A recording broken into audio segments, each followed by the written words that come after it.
I'm going to do my best to discuss my issues with Cult of the Lamb without bringing in Enter the Gungeon.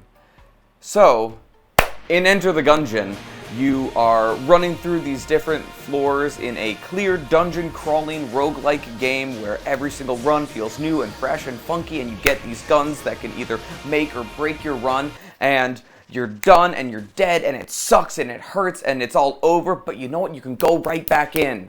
Versus when you play Cult of the Lamb, you have maybe a 20-minute run at best, which is oftentimes filled with dialogue.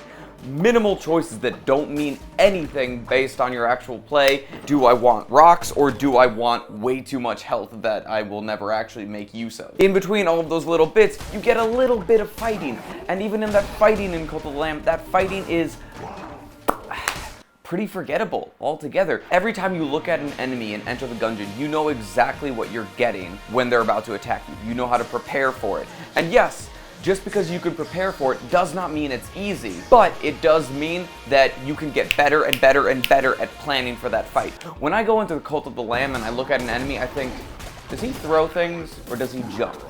Or does he heal things? All of the enemies are so nebulously designed amongst one another that it oftentimes feels like you're just trying to kill the thing with the shortest health pool fastest.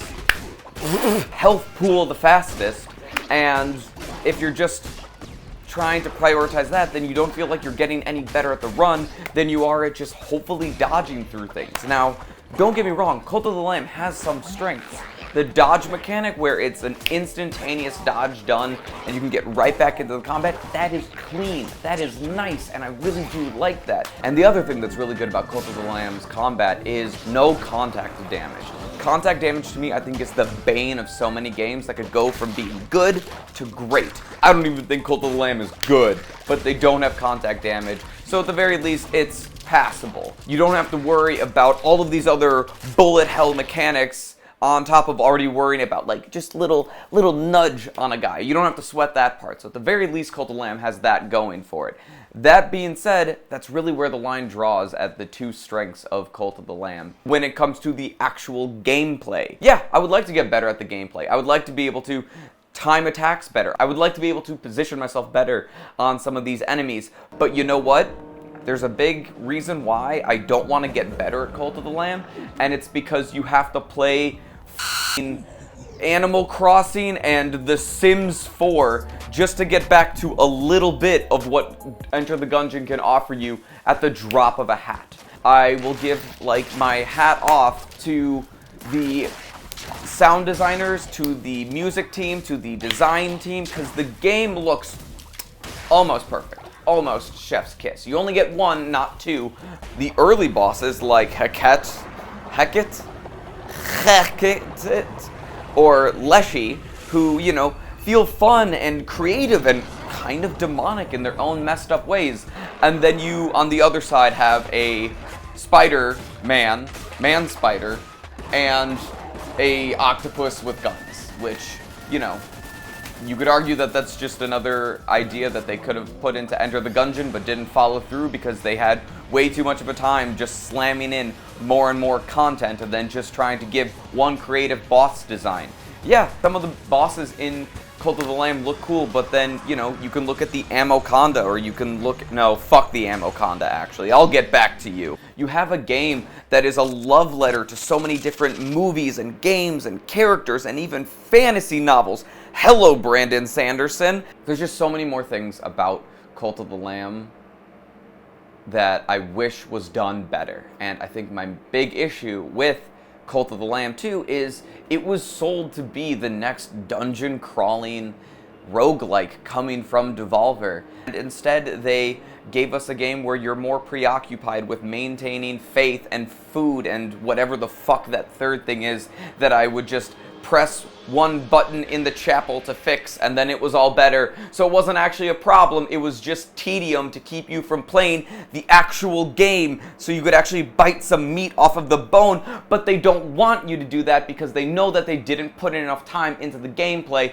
and they would rather give you chores than an actual game, whereas in Enter the Gungeon, they're just like, ah, you died to a snake. That sucks. Well, I'm still not done with you, Amoconda. I'm coming back, too. Would you like to play again? And every single time I would say, yes, I would like to play again. In Enter the Gungeon, you can, for the most part, walk around a good amount of the bullet patterns, even in boss fights. And when you could just absolutely style through every one of those bullet sprays that they throw at you while you're still laying down your lead into their face, that feels great. It feels like you're getting better at the game. You feel like you're Neo at the start of that metal detector scene. And in Cult of the Lamb, you just gotta dodge a lot. There's no pattern. Everyone is constantly running around too much, and it's just flailing and sloppy, and it doesn't feel like a bullet hell. It just feels like it's RNG projectiles. There's nothing about it that really lets you feel like you're listening for something and watching for like the bullet to fly out, where as an Enter the Gungeon, it feels like almost any fight could be a dance. Automatically, I'm just not going to want to come back another time. The dungeon runs aren't fun. The village maintenance isn't that fun. I'm tired of people saying, oh, it has the little bits of Don't Starve and the little bits of Animal Crossing and the little bits of Enter the Gungeon. Yeah, this game sold me on all of the music and all of the art designs and the general alluding to the fact that this is another bullet hell like Enter the Gungeon, but it's not. It's absolutely not, and they wasted all of their time to waste our time in the village, because this isn't even a bullet hell. This was just hell to play through. I think after I killed Heket, I was just waiting for this game to end, and of course, it takes all of your time that you could be playing to just grind through the floors, reels you back into the village to say, oh no, you need 20 of these people to play this next area, even though your skills in those earlier floors were good. No, no, no, no, no, no, no, no. If you don't have enough bodies staring at this statue, then unfortunately, you can't play the next mildly fun part of the game, and mildly fun is me still being overly generous right now. I'm really sad to say that I don't like this game. I really wanted to, more than any game this year, to be quite honest. Have I told you that you should play Enter the Gungeon?